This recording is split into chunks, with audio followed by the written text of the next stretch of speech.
From the shores of Malibu where the waves are pumping, to the Great Wall of China, and back to the streets of Perth, Australia, where the UFC is coming. We are live. This is It's Time Radio, the show where we talk about what you think about but may be afraid to voice. Do not worry, we will voice it for you. It's all about everything we talk about on It's Time. Sex, drugs, rock and roll, politics, UFC, entertainment, you name it. We'll talk about it. I'm here with my co-host, TJ Santis. TJ, how are you? Another week gone by. Very important week. A lot of things happening. Seems everything's going on every week in this country. It's crazy, all the things happening all around us.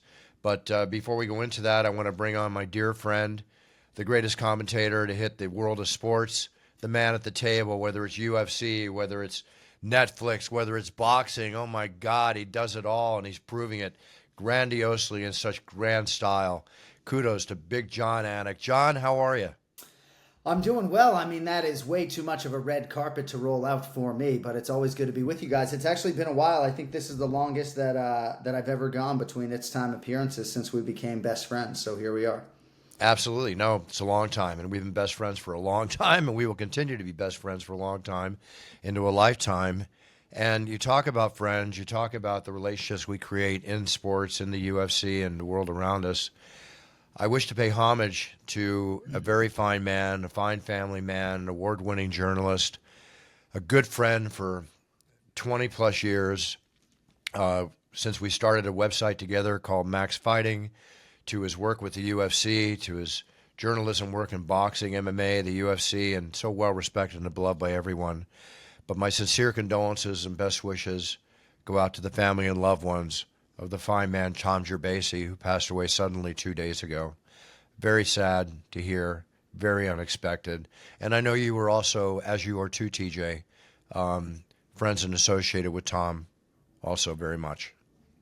Yeah, I know TJ crossed his wake a bunch too, and I think it was hard not to if you worked in combat sports or for the UFC. So Tom was a fine writer, a tremendous resource in boxing and MMA, and as I think a lot of us were trying to figure out how best to pay tribute, I started writing something, typing on my phone, and I just didn't feel like that was righteous, so I posted a little video on Instagram, but my gosh, and I'm sure this applies to TJ, almost every word that anyone who's gone to a UFC live event has heard me utter in arena was, at least in some part, written by this man. This is his book, Boxing, the 100 Greatest Fighters. It just effing came out, so I know we can all support him and the Gerbasi family.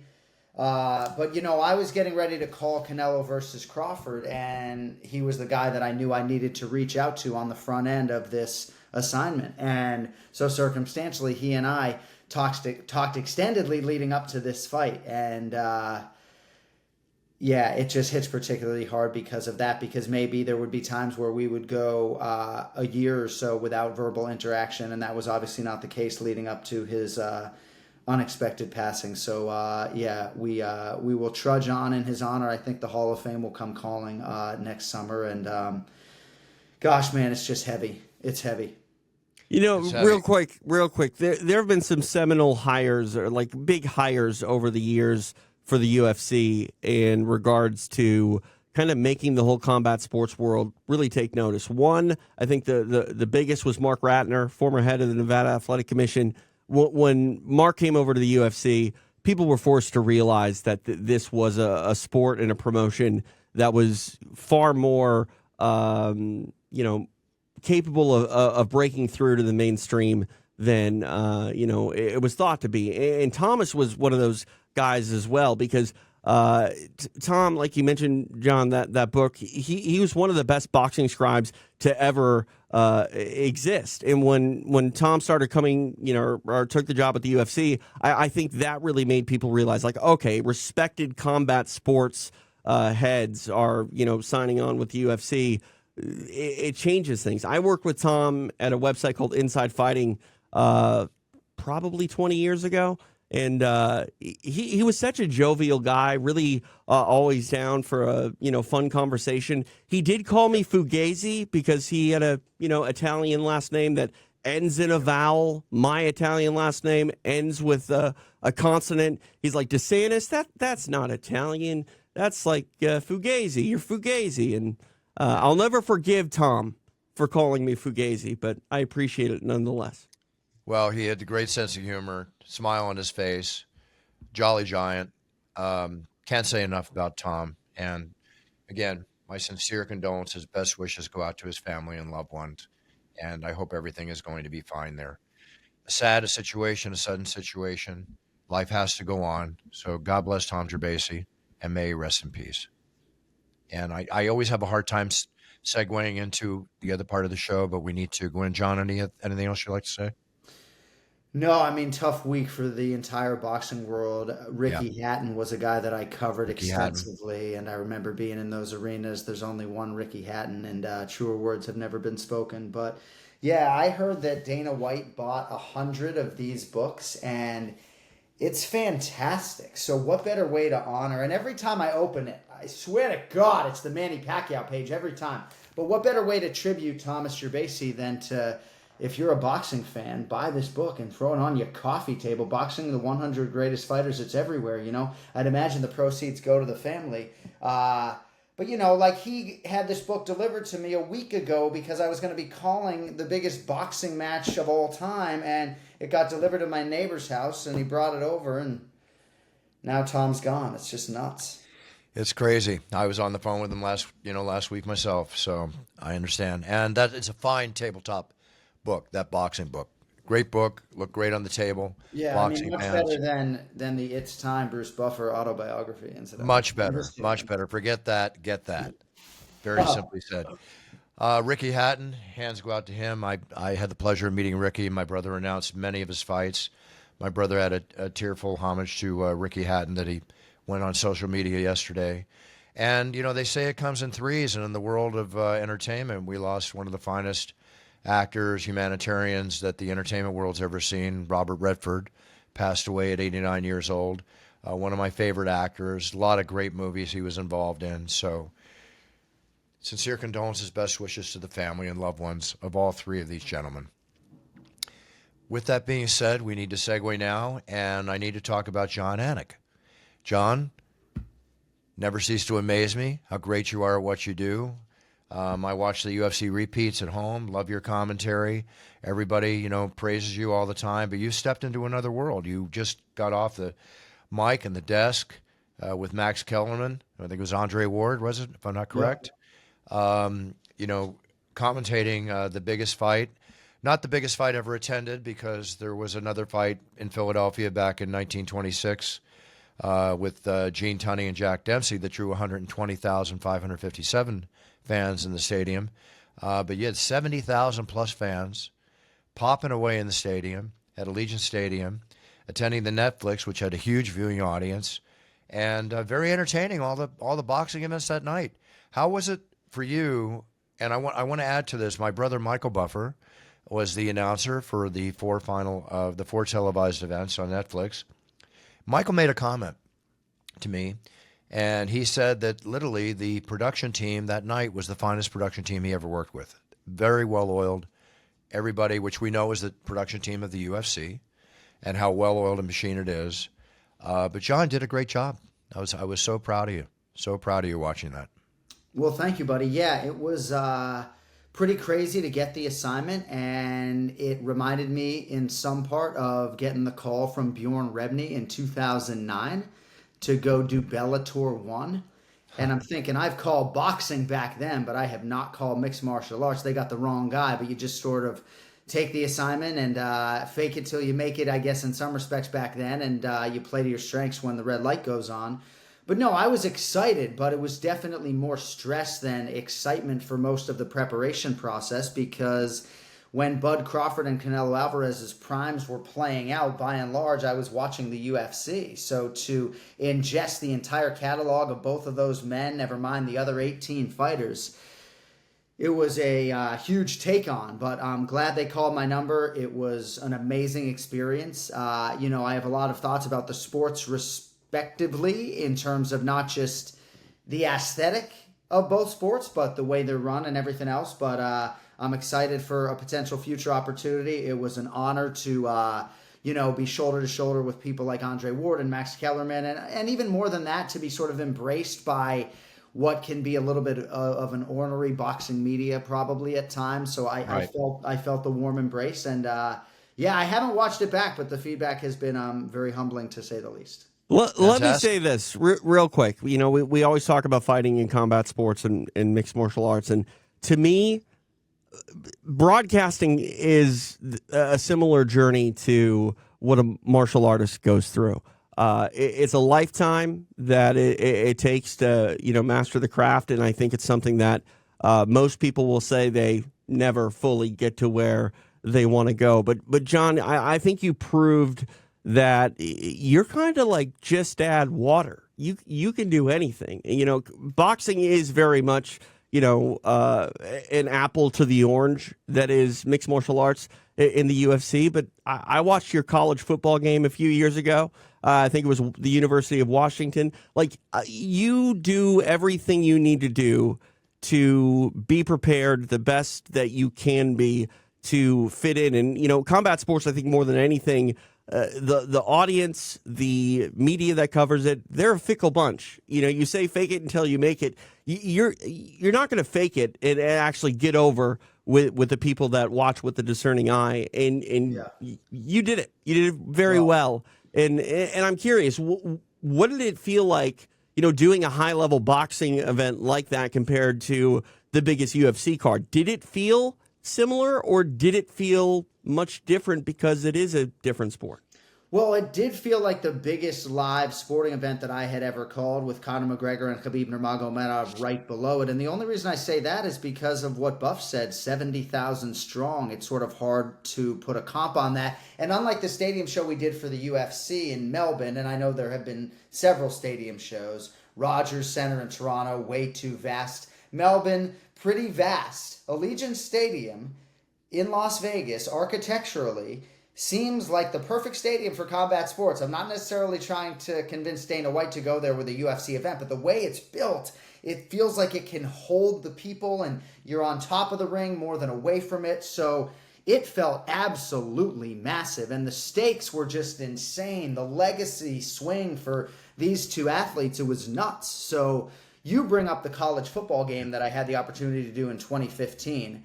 Craig Borsari told me one time only back then, 10 years ago. That was the most nervous I have ever been for any assignment in my life, including my wedding and the birth of my first child, even though I wasn't pushing out the kid and everything else. But this was special. As Rogan told me, don't overthink it. It's just these, right? It's just these two weapons. But there's so much more to it, obviously, than that.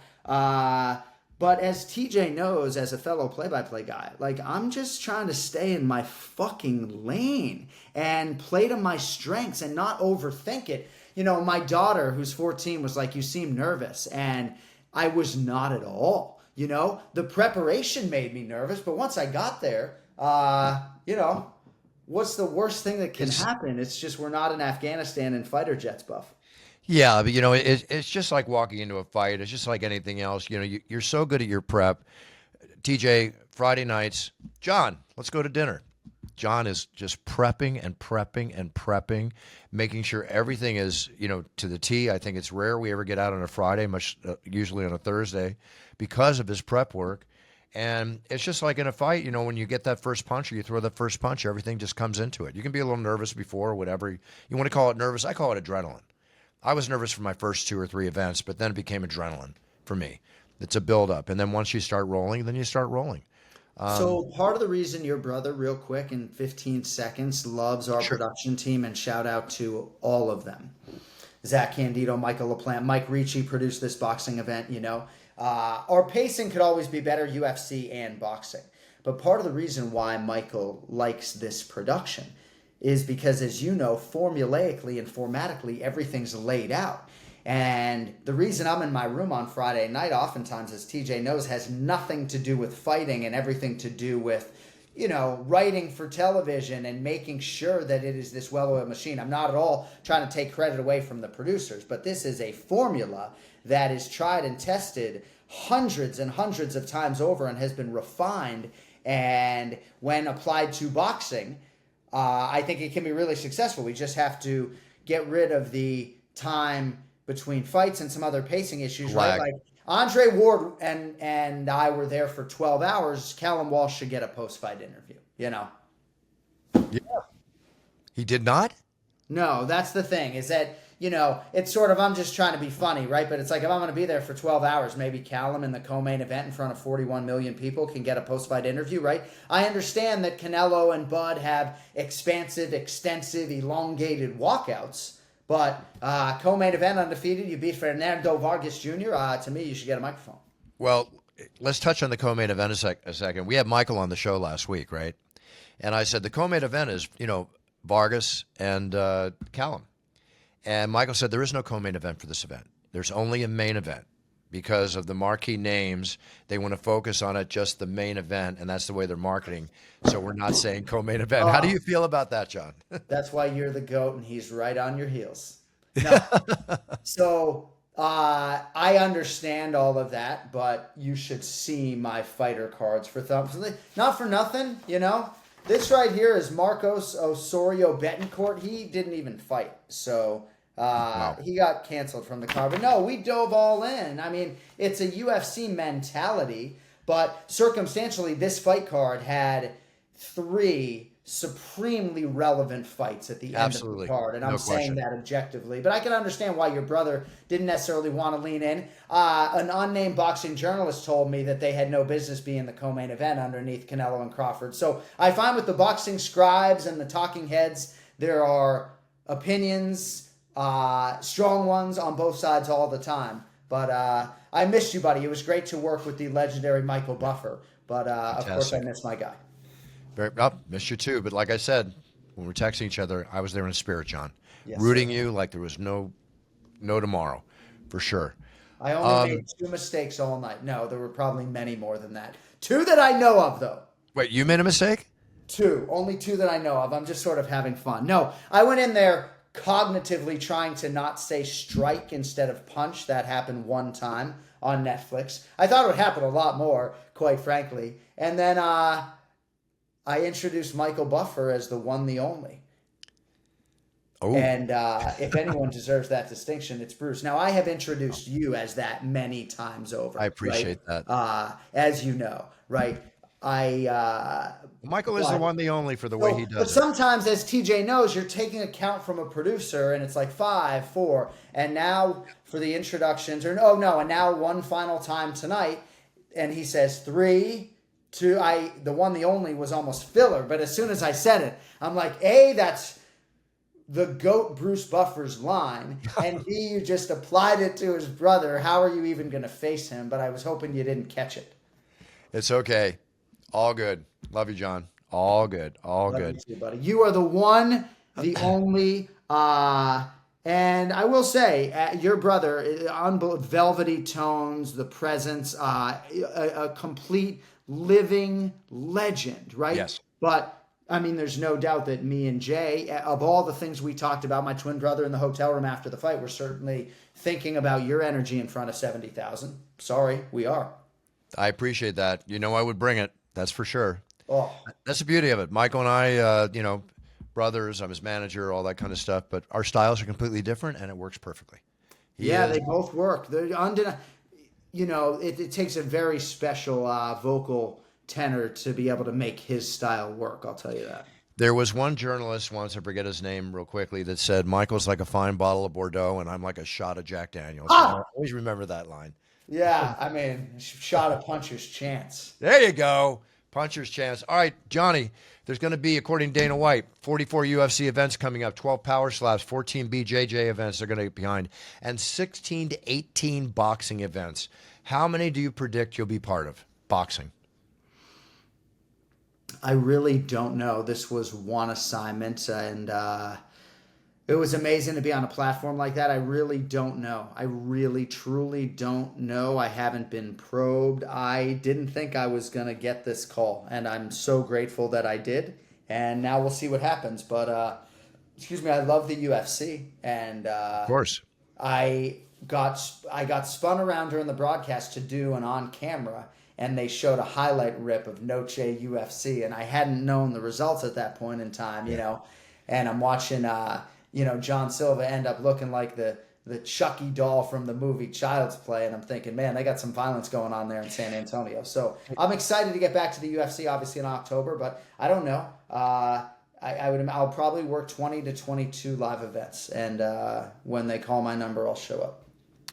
Well, I hope I'm there with you for every single one of them. And speaking of Noche UFC, hell of a night, sold out, San Antonio, fans wild, energy wild. The Silva-Lopez fight, off the hook. Fight of the night, off the hook. My introduction to Silva, as usual, I never know what he's going to do. He just gets in my face like he wants to fight me, and he loves that energy. He loves that to get in there and be part of that introduction. And I like it when he does it too. Lopez coming out, just an absolute beast, the back and forth. Everybody got their dollars worth that night. The 6 fights on the main card, the undercard. It was one solid night of action all the way through, John. Really, it looked to be that. And I do think that that's a unique and special city. I love that Riverwalk. I'm glad they got a great show. The prelims had some value as well. I didn't get a chance to watch those yet, but Diego Lopez is a monster. He was a pretty big betting underdog going in there, and I know maybe the fighting nerds in totality have fallen on some hard times, but I really do take all of these fights as individual situations. And Diego Lopez, even if he didn't perform up to expectation against Alexander Volkanovski, I think he showed you on this night maybe 60% of what he's capable of. Look at the way he has appetitively attacked learning the English language. He is a special human being. And, if you believe that good things happen to good people, that's absolutely. From Brazil to Mexico to learning the English language, this is what it takes. You want to get the sponsors, you want to round out your career, you want to be a highly desirable fighter in and out of the cage, the octagon. Well, he's doing what it takes to do it, and he's proven it, and it's a good role model for the people that are watching. Did you get a chance to shake hands and meet His Excellency Turki Al-Sheikh? Yes. Very I met him in Saudi Arabia, and the first time I met him, I was interviewing him and Dana White, and I went into the interview with note cards, which included the pronunciation of his name. And before the interview started, His Excellency said to me, "Why do you need note cards?" And I'm like, "My man, I'm trying to, get your name right." Yeah. But no, I did not have a ton of time with him. But you can be sure that if he was not supportive of me calling that fight, I wouldn't have had a microphone. So I'm very thankful for the opportunity. Well, he's a good guy to have in your corner. That's for darn sure. Okay, we have fighting. We have this. It was nice to see Red De La Cruz and Chrissy as the So Barstool Sports did an article. I don't know if you saw it, that Red De La Cruz might be the hottest ring girl in the world, or maybe the hottest girl in the world. Interesting. Well, we can see where. You know what? I was at Dana White's Contender Series on Tuesday, and I was talking to her about that article. I was like, they might be right. They might actually be right. So congratulations. Congratulations to Red. Good for her. Good for her. That's a big crown considering all the ring girls that are out there. John, I was reading Stephen Smith earnings in ESPN, pushing $40 million a year in earnings. I look at Stephen Smith and I look at you, and all I see is tens of millions of dollars in John's future. This is what I think about when I think about you. I would love to see a contract like this for you. Well, I appreciate you saying that. I am not necessarily inherently in the opinion business, and my agent told me 20 years ago, the opinion business pays. But yes, I have strong opinions. I am, I think, confrontational, which I think can help in that space. But at least right now, I enjoy being a play-by-play guy. Hopefully, I'll be a wicked, handsomely paid one at some point in time. I absolutely love Stephen A. I hope to potentially have the opportunity to work with him someday. He just started a political show today, actually, on Sirius XM satellite radio. But I have a lot of respect for the way he's sort of gone about his career and moisturized and monetized his situation. But I appreciate that you think that I'm capable of such monetary excellence. I think you're totally capable, and I think as witnessed this week and other weeks, the opinion business is becoming a very dangerous business lately. So let me tag off of that for a second, Buff, because John, you have a podcast, the Anik and Florian podcast, been on for. We got 4 minutes with John. over 10 years at this point. I'm just curious, when you're in the one seat on fight night as a play-by-play guy, how much do you bite your tongue when it comes to, vocalizing an opinion? Or if you do vocalize an opinion, do you do it in a muted way? Because I have strong opinions about a play-by-play guy, sharing opinions or inserting their own sort of narrative. What's your mindset there? Some of these play-by-play guys, when they're 70 years old, for example, I can understand why, they pull out their Johnson and editorialize or analyze, but largely that's not, as you know, why we are paid to be there. Sometimes you'll hear me do it in an effort to sort of level things out. For example, Leon Edwards and Kamaru Usman in a pretty tired fight, right? The narrative had sort of become this moral victory for Leon, and I'm sort of like, I almost missed the knockout. I mean, I know I get credit for the call, but I'm looking at DC and I'm sort of like in an irritated way, but that's not the cloth from which he is cut. I mean, that is a dejected corner over there, and they're trying to find the right weapon. That's where I was going. And then as I was saying that, it happened. So that was my opinion at the time that no, that's not it. And normally you won't hear me, challenge them or editorialize in that way. So pick my spots, but very, very rarely will you hear me do that. As the say go, pick your poison carefully. Exactly. All right, we got a 3-minute flash line here. You have John 5 minutes. You can keep me till 2 after, okay? Oh, thank you. Okay, that's good. Stretch it out a little bit. Let's go into what's something we both enjoyed this time of year. NFL, Ooh. right? NFL, the teams coming out. I got to say the Chargers are looking strong. The Eagles are looking strong, especially in the second game of the season. And they play each other next week at Philadelphia. Philadelphia -3. My words are buy it down to 2.5 and take Philadelphia in that game. I like but that. One thing I read, Antonio Brown, he's made over $100 million in his career. And as we've witnessed with many athletes, Charles Barkley said 75% or more NBA athletes are broke within 3 years after retirement once on the show. He's filed for Chapter 11 bankruptcy with less than $50,000 in assets and a staggering $3 million in debt. And the man made over $100 million in his career. Go figure. Yeah, staggering. Speechless. Yeah. One thing on the Chargers, because I think it applies to your listeners in MMA.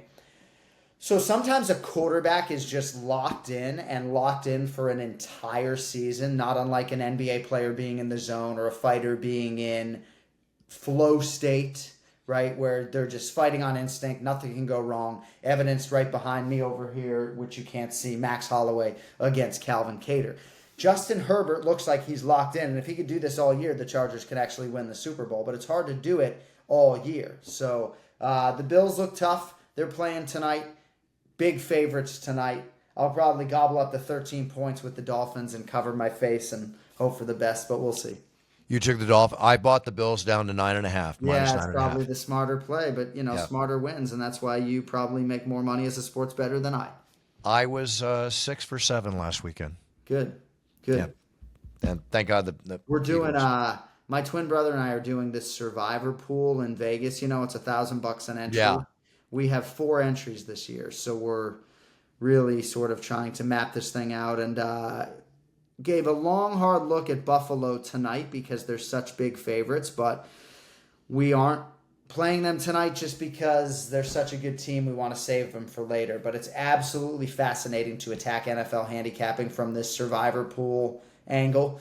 It's tense, but it's exciting. Very cool. Good luck with all of that.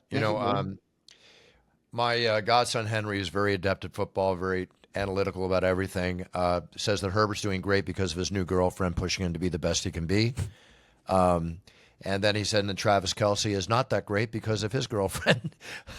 And if you notice, now when you watch the Kansas City game, you did not see Taylor Swift. You did not see her walk in. From what I understand, if I'm correct from what Henry told me, is that she doesn't want any attention on her and she doesn't want to be shown on the football games now. So Henry's take on Justin Herbert is bullseye. Get out your target emoji. He's absolutely right that I think that has elevated Herbert.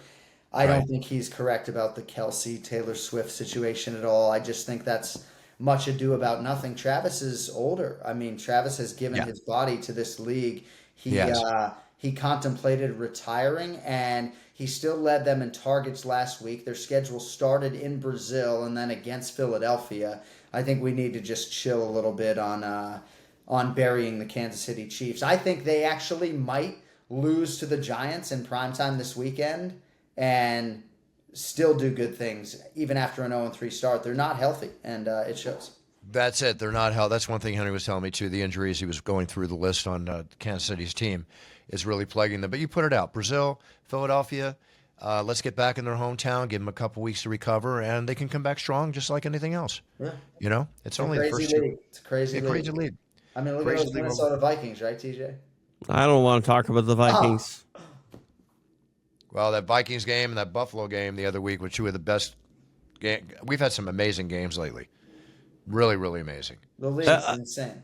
Again, call me about the John? Vikings when they're in the NFC Championship second half and they're leading at least by 2 scores. Yeah. John, 11. I got to let you go. It's 11:02 my time.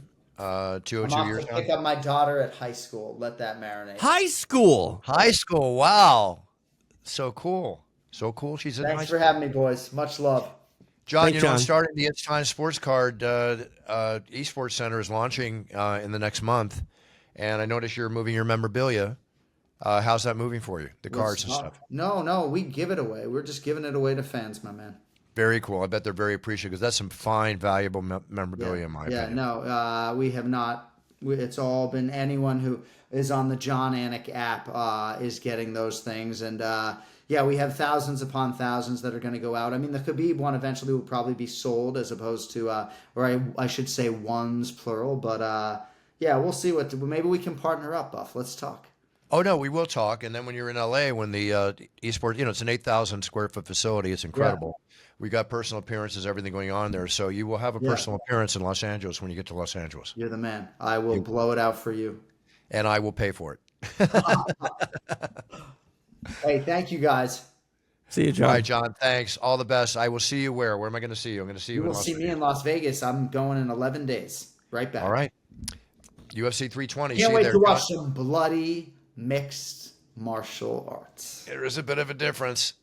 My twin brother was sitting behind me at this boxing event. He's looking for blood and knockdowns and controversy, and he also wouldn't have minded a Callum Walsh interview, but here we are. Yeah. All right. Thanks, John, boys. take care. See ya. Hi, everybody. I've had an absolute blast recording your championship intros on audio and also on video. And for those of you that didn't know, the videos can be done special exactly the way you like them, because these are green screens and we can do them with a scene behind me. Do you want a fighting scene? Do you want a beach scene? Do you want a race car scene? Any scene you want, we can give it to you. It's your theme and my pleasure. Just write our offices and we will answer you with the exact fee involved and how it'll get done. So here we are, and now it's time, and it's your choice. Cheers. All right, Jon Anik. I can't say enough about John. You put it. What did you say exactly? It's like watering a plant. No, just add water. You got an event, just add Jon Anik, and you're going to be good to go. Yeah.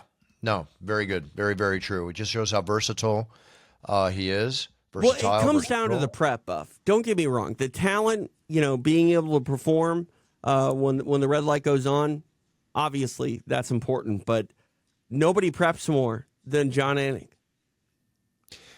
Don't I know? That's what I was saying on the show. This is why, my chances of seeing John on a Friday night is only if his work is done.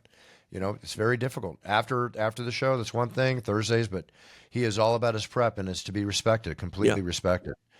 And I meant when I said about Stephen Smith, you look at the money these guys make, John has all the potential to be a very high-paid commentator. It's different, though. And not that he's not already high-paid himself. Right. But here's the thing. So I very much want to be a play-by-play guy. I am a play-by-play guy. It's the thing that I want more than anything. My bread and butter and most of my money in my career has been made from podcasting. And it's something that I've stepped away from a bit because I firmly believe that when you are someone that has a podcast, whether they're authentic or whether they're contrived, you kind of have to be this hot take guy. And that's obviously what Stephen A. Smith is. He's, made his bones there. But I feel like as a play-by-play commentator, you run the risk of putting yourself in jeopardy at losing jobs or not getting jobs when you are doing the things you need to do to have a successful podcast. And that's because you have to not necessarily lie to people, but you have to almost trigger them in a way where, hell yeah, I agree with this guy. He's got a hard, steadfast opinion on something. I want to consume all of it. Or, believe it or not, more often than not, people tend to listen and engage and interact with things that they don't agree with more than things that they do agree with. And sure, I have opinions about things, but my job, honestly, both in podcasting and in fight commentating, I just want to drive the bus and sort of steer conversations and let other people be the focal point. Stephen A. Smith is the focal point, and it's worked out well for him. But Stephen A. Smith wouldn't be able to do the things that he does if he had to be a neutral, arbitrary voice during a live sporting event, much like Jon Anik is. No, I understand that, and I think that pretty much explains it to our audience, and I'm with you on that too. Did you watch the Netflix show? Yeah. Full disclosure, I watched mostly the Callum Walsh fight, and then obviously stuck around for the main event. Didn't interact with it as much as I would say if it was a UFC event, but no, I definitely had it on, and it was a great show. Like Michael said, he liked the production. It was very refreshing. There were some things. There was some downtime in between fights, like there always is in boxing. That's part of sort of the nature of what a boxing event looks like. But it felt very familiar to me, and no surprise that it was the UFC team producing it. Yeah, solid show all the way around, definitely. In production, that big jumbotron they had in the center over the ring, I heard on the inside was so heavy it was actually pulling down the roof. Wow. On Legit. Yeah, but they got it done. They did it big time, so kudos to them. 16, 18 boxing events coming up. I mean, Dana's going to be one busy bee, and he was a busy bee that night because he was at San Antonio, and he was there for the prelim cards, came out for the main card, stayed for a couple fights, and went over to him. I said, what do you have, a Star Trek teleporter? And boom, he is on the jet and back in time to walk out and be at both events, which I think, historically speaking, no promoter has ever promoted two major events in one night. So another historical moment for Dana and his career. And kudos to him. Kudos to him and all the powers that be and the production team behind it, TKO and everything else. His Excellency now getting involved with Turkey Al-Sheikh, His Excellency getting involved with the boxing, bringing the best to fight the best, involved with the UFC in certain events, involved with now WWE, bringing WWE over to Riyadh and getting behind that, and bringing Tom Brady back onto the field, paying him God knows how much money to play flag football. Yeah. I mean, crazy. Flag football is going to be in the Olympics, so is Tom Brady going to be the QB of the United States flag football team? God only knows. God only knows. We'll see. I forgot about that. Yes, it's going to be in the Olympics. Getting off sports and getting into the news, Ben & Jerry's co-founder, Jerry Greenfield, has quit. There's no longer going to be Jerry with Ben. I don't know how that's going to come out, but they're kind of silenced that. But I found that kind of interesting. A long time, God knows how much success and money those two are making together. Yeah. So it must be some internal angst or maybe a good buyout, whatever. But I'm sure it's not going to change the name from Ben & Jerry's. TJ, you're the Ozempic. Have you heard about what's going on with Ozempic? What's going on with the Ozempic? There are over 2,000 lawsuits have now been filed against Ozempic's manufacturer, Novo Nordisk. The company failed to adequately warn users and doctors about the risk of the side effects. Legal analysts predict the total liability could exceed $2 billion due to the severity of the issues. And here's the issues. The most common claim in the lawsuits that they cause delayed stomach emptying, leading to chronic nausea, vomiting, abdominal pain, and severe dehydration. gastroparesis, which is often incurable. It can't be Ozempic, though, because Ozempic proper is not what is being prescribed to these people for weight loss treatment. Ozempic is a different GLP-1. So I'm curious if it is that. It's Ozempic. It's Ozempic. Okay, well, then anybody that is taking drugs to lose weight, they're not going to be part of this lawsuit because Ozempic isn't prescribed for that. Yeah. What is the original prescription for that? Diabetes. Diabetes. And I had also read too, where blindness was another thing that was happening. If I read this thing correctly. I mean, here's the problem. And as someone who took a GLP-1 to help lose weight, I'm off it now. By the way, I've been off for a few months.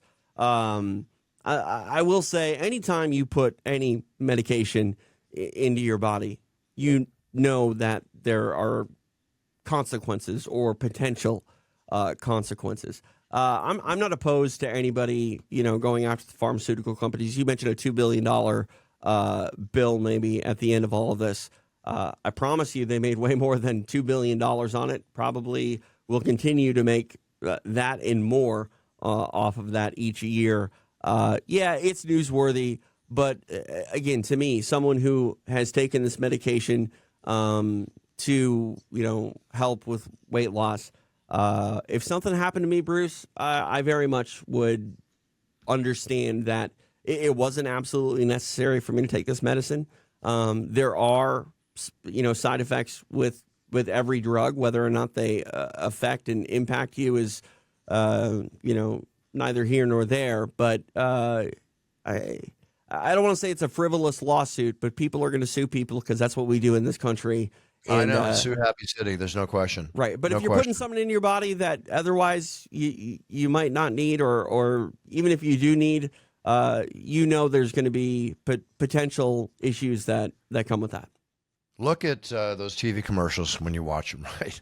At the end of the commercial, may cause this, may cause blindness, may cause this, may cause that, may cause this, may cause that. God almighty, it's whoa.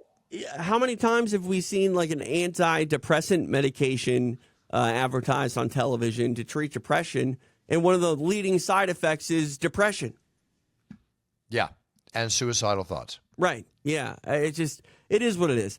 I'm not a huge medication guy. I don't like to take any unnecessary medications. Obviously, I changed my opinion on that to drop some pounds. But the bottom line is, and I think you agree with me, if you can accomplish what you want to via supplements, a healthy lifestyle, things like that, that's always the better route than running to a pharmaceutical. Yeah, bottom line is 75% what you ingest in your body and 25% how you train and take care of your body. Yeah. Right? Move it or lose it, folks. Move it or lose it, which, by the way, I've got to get ready to start moving it because I don't want to lose it. Got a training session coming up here. Before we come off, I want to talk TV and film. Nobody 2. Did you ever see Nobody, the first one? I did, and it was something that I didn't... saw a movie. Jesus. I know, isn't it crazy? I think it was on an airplane. I didn't think it was going to be any good, Bruce. I haven't seen Nobody 2, but Nobody was amazing. I thought it was great. Yeah, Nobody 2's over the top. It's the next level. So, all right. But the first one was definitely really good. Yeah, I recommend watching Nobody 2, definitely. And then the Emmys were last week. Adolescence got a lot of praise. Seth Rogen, 3 Emmys for his TV show Studio. So those are two series I want to watch. Dexter finished last week or the week before. Highly recommend if you haven't watched Dexter Resurrection. Okay, so finished as in the season, or is it done now? What? This Resurrection. Is there going to be another? You can binge and watch all 8 episodes. Right, but is there going to be another season of it, or was this sort of I don't see how there can't be. It's totally set up, and as usual, if the viewing audience was there, then there'll be another season. But they keep redoing seasons of Dexter, so I'd be very surprised that there was not another season of Dexter. There was another series called Waterfront on Netflix, which I enjoyed. Yeah. They said it was going to be renewed, but that is not going to be renewed. So there will not be a second season of that. I hate to say it because I love, good television, good movies, but I feel like successful television series run the risk of hurting their overall legacy, much like some fighters that continue to fight in their twilight years.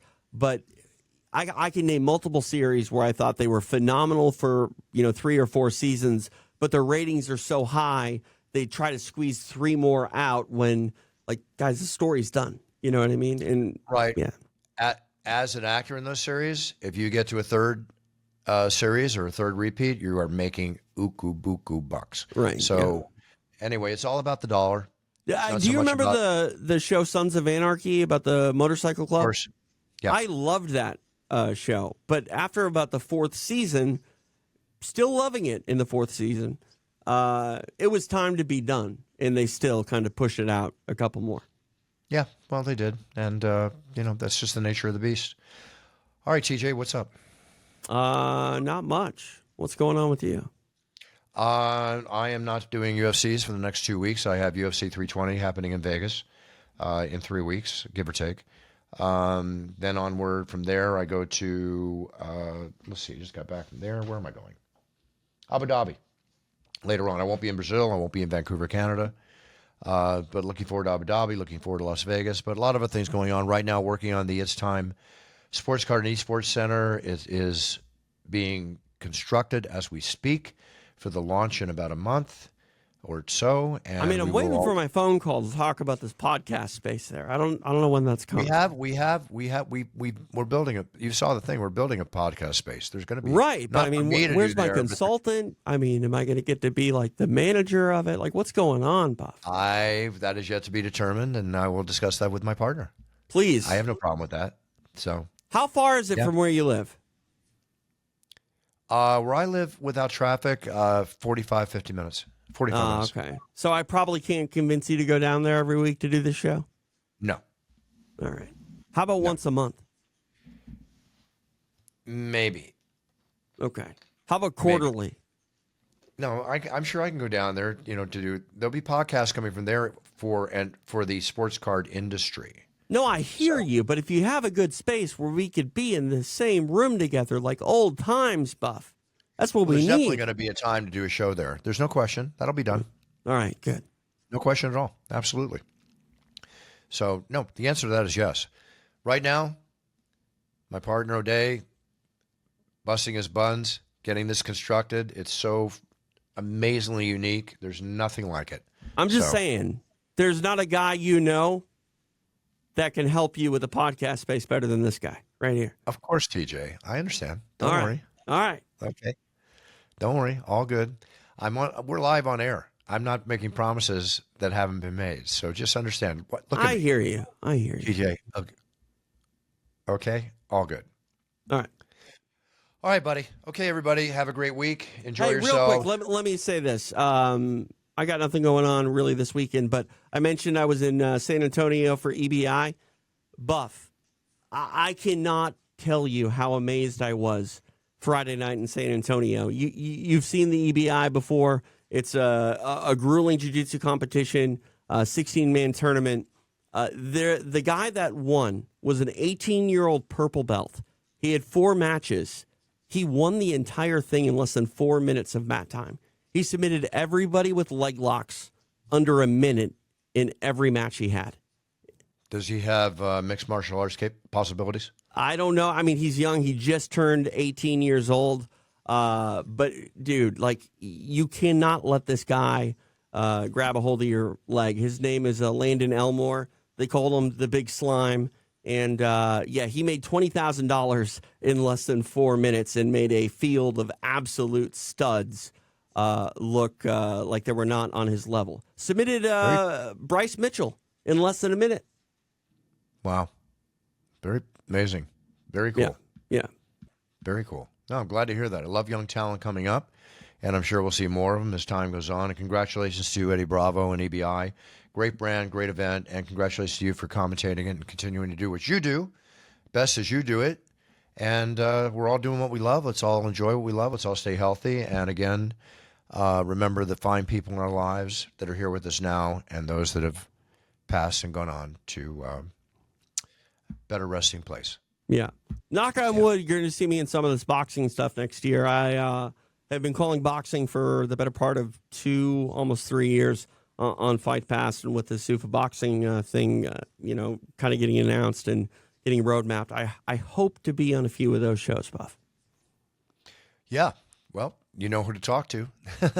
I mean, I already had the gig kind of because the promotion that I think I work for is getting wrapped up in this, but you know how it is.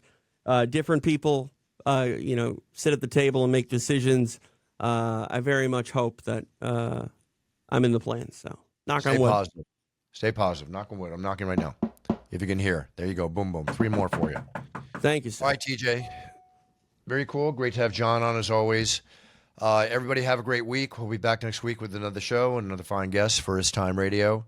And I will keep you in tune on what's going on with the It's Time Sports Card and Esports Center. Everybody go to Instagram, go to It's Time /Sports Card and follow us for updates, and also on TikTok and also on Twitter. Just go It's Time Sports Card and it'll come up and you'll know what it is when you see it.